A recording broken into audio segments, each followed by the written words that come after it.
The reason why I chose such a provocative title is because one thing I've learned about black people, we are emotional and we are tickled by titles more than we are content and substance.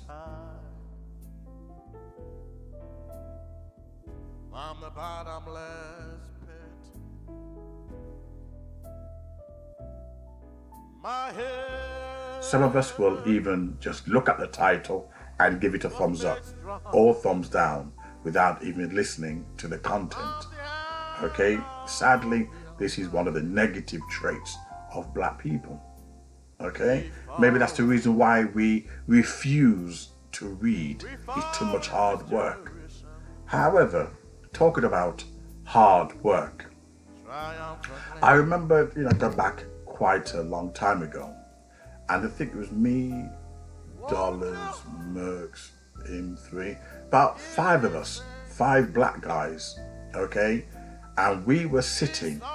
This was go back years ago. We were sitting in my small apartment, and we were talking about black struggles, and black challenges.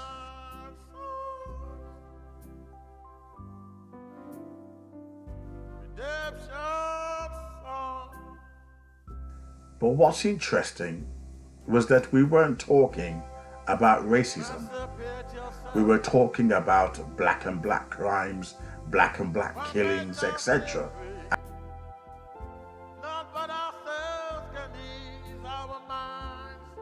And one of them, because I've always been told, that I'm obsessed with black people. I love black people too much. Okay, because before I even had this channel, I've always been obsessed with politics. Always. I mean, my brother graduated in politics and media. Okay, so he must have rubbed off on me. However, they says you're obsessed with black people. You're obsessed, and they said we're gonna put you right. We're going to heal your mind, like a voodoo spell. So what they did, we sat there. I think it was 24 hours from morning to the next morning, questioning almost like 12 angry men when they sat in the room to come to a verdict.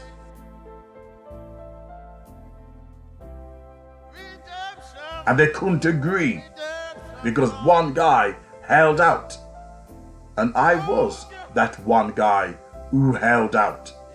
I tried to argue, even though to the point of exhaustion, that black people are worth saving.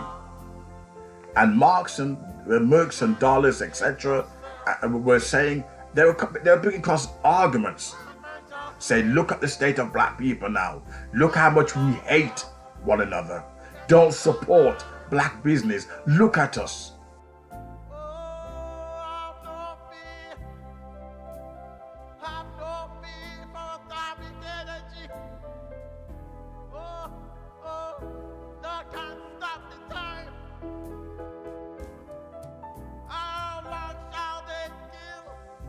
All the organizations that have existed and still exist today have done nothing for black people. Instead, they made money, profited from black pain and black suffering, and they not even opened one kitchen.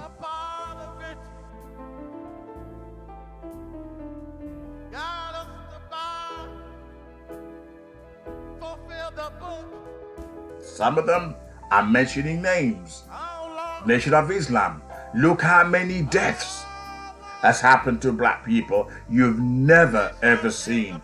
Never. In fact, one mixed race sister did a video and says, where is Farrakhan's 10,000 men that he whips up and bulldoze his charisma when he wants to get money out of people. But when it comes down to it, you never see any of his men not locked up or taking part in any marches. Instead, they have it single by themselves, and it's always money hustling, raising money.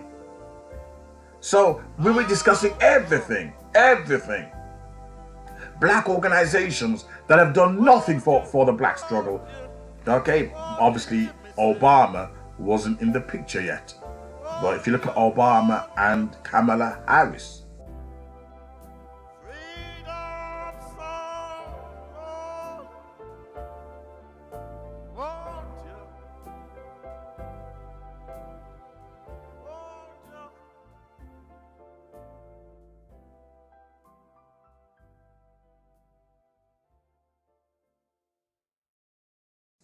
whispering in each other's ears that, black people will love us, they will worship us, even though we support the LGBTQ, even though we want to put the LGBTQ first. So every time black people want to progress, we don't know who we can trust, who wants to get money out of us for building projects that does not exist. And as a result, it's poisoned our minds. I'm talking about poison or poisoning.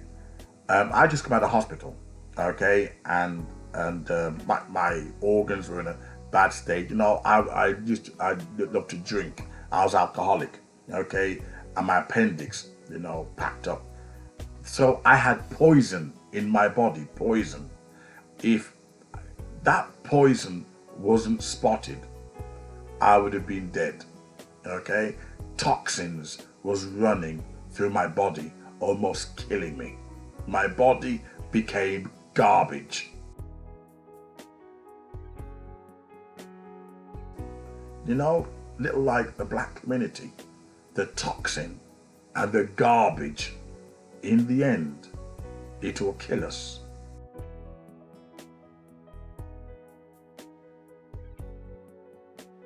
In the end. Is it recording? Yes. And we sat up all night talking about the garbage and the toxins that's running through the system, the black neighborhoods, our black families, our black homes, our influences, our role models. Look at our role models. Not encyclopedias, but Biggie and Tupac. We don't boast having a library, but we'll boast listening to gangster rap that promotes killing black people.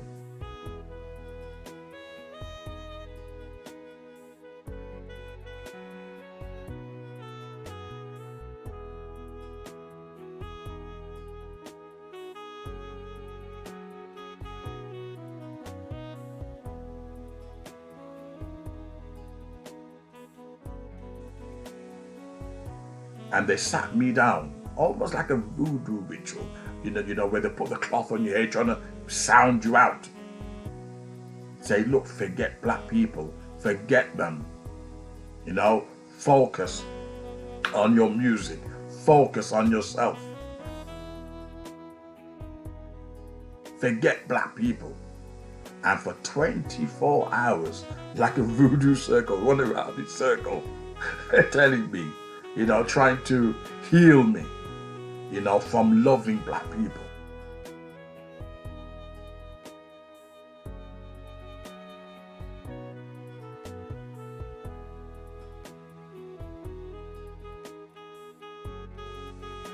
In the end, do you know, after this ceremony, this deep black ceremony, sadly, and my experience when I came out of hospital, no black person, only one, showed me love. Only one showed me love. And says, make sure you have your people around you. Make sure they know where you are. Because of things that go wrong when black people are in hospital, make sure you're not by yourself. But you know something? It was white people that looked after me.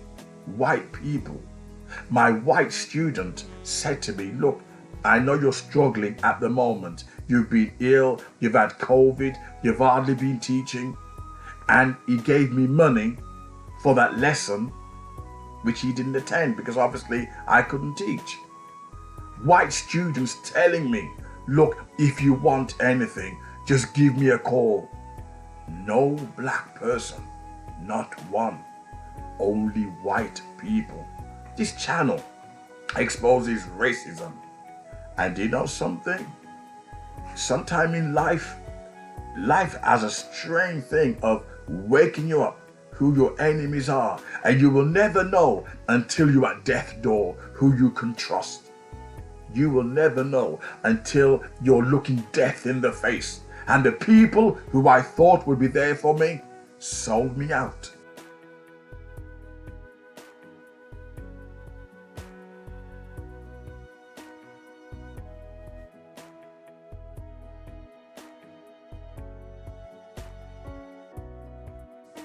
Not one black person, not one, said, let me donate. Let me donate. Look, you can see I've bought equipments, etc. And there's more equipments on the way. Oh yes, so when you see me recording, you'll see my microphones, etc. I'm putting money digging in my own pocket, using my own resource, so I can make sure I got better lighting for my people and better audio. Even though I've been making no money whatsoever because I've been ill. First I had COVID, then I almost died from appendix and liver. And do you know something? It was white people that came to the rescue, not black people. Talk about black power, Black Lives Matter. And do you know something? It was all rhetoric. And it brings me back to that voodoo ceremony. Are your people worth saving?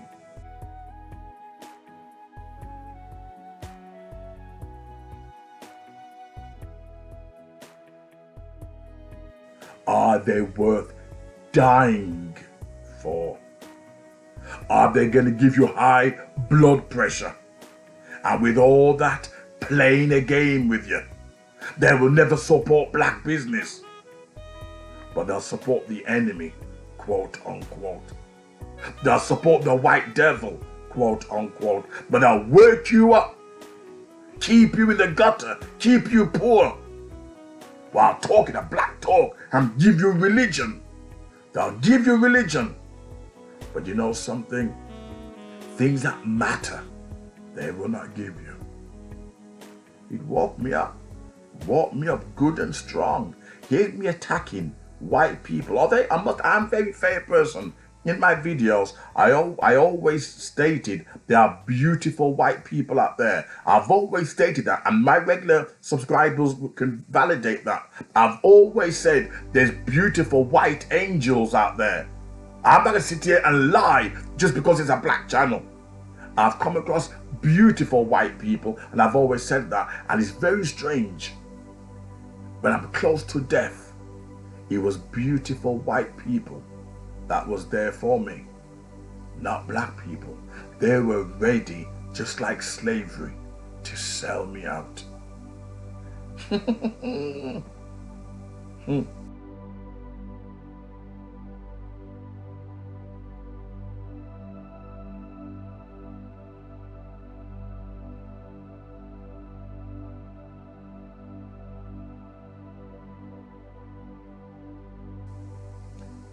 Are our people worth it?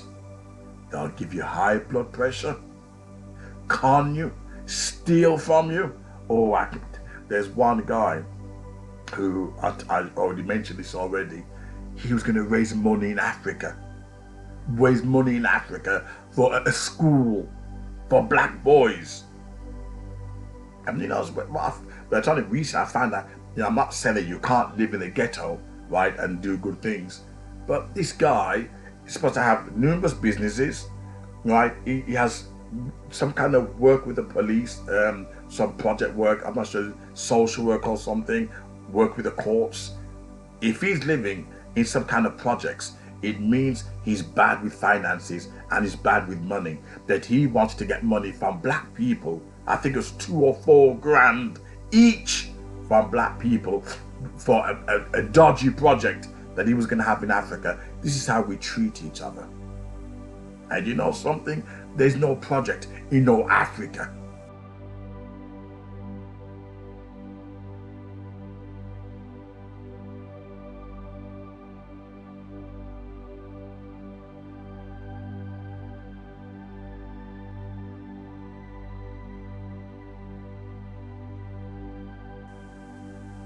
But this is how we treat each other. Are we worth dying for? Look at Candace Owens.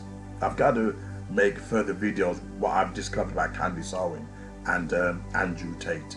It's gonna be shocking. But look at her selling out her race. She and Jesse Lee Peterson, purely because the far right wing racists pay them to hate their own kind. It makes you question. If Adolf Hitler put money in your pocket or my pocket, would I sell you out? Or would you sell me out? And that's the problem with us. We have no honor and no integrity, and we hate the truth. Look how many of us stabbing each other, killing each other, listening to dirty music. Most of us are in broken, dysfunctional families. And we talk about racism. Racism isn't killing us. We are killing each other. We ran off with dating white people because we couldn't bother to love ourselves. And just because white people have I might as well say it, white people have nationalism, they love their race, but we can't love ourselves.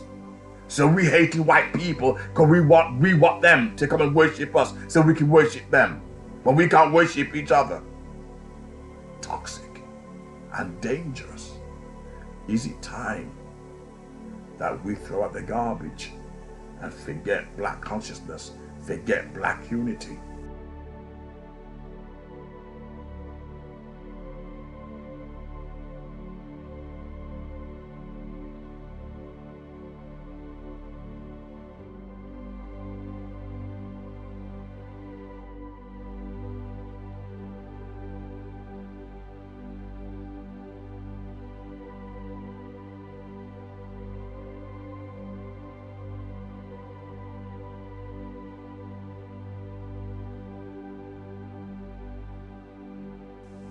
It's 2023 and it hasn't happened.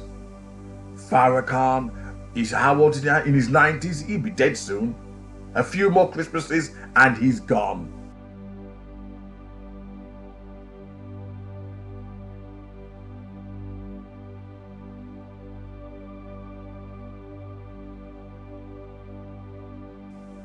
All this big talk. And who's going to pick up his legacy? Mustafa, his son, and his son, and his son's son. The same way the black churches run. It's a big business. Making money out of black pain. Giving you religion. Because they know, just if you're to con black people, just mention religion, use religion, and you can con most black people. You know, Brother Polight, that pedophile, he did it. Used mysticism and religion. Because he knows if you don't use religion, you can't get money out of black people. He knows that. So they use religion. There'll be plenty more awakening video. Because I came close to death. And I realized it was white people that had my back. White people. Here's his channel exposing racism. Exposing it. Yet it was white people. I'm going to push it in your face. It was white people saying, look, I'm a phone call away. I'm a phone call away. If you want anything. And I was touched. I was touched. You know, but at the same time, I was sad. My own people wasn't there for me. You know, I felt used. I felt exploited. You know, all the money I've spent, you know, on changing my laptop, but they got damaged, etc. Recording devices, even order some more, and black people can say, look, here's a few quid, not even 10 pence, not even a cent. I use my own money, and I've made tons of videos, positive, uplifting videos, and they gave me nothing at all. And in the end, it was white people. The same white people that I was slagging off. The same, not all white people, but you know, the same white people I was slagging off. and they were there for me. I'm not saying racism doesn't exist. Of course it does. You know, the thing I ordered just come through. So I'll be wearing it. You know, I'm black. When I go out there, of course I'm going to experience racism. I'm not Candace Owens. I'm not Jesse Peterson. I haven't sold out. But I'm speaking the truth. You know, white people was there for me. Black people were not. Maybe that's the reason why it's easy for Candace Owens and Jesse Peterson to sell out, because nobody comes down to it. White people will be there for them. The truth hurts, but the truth will set you free.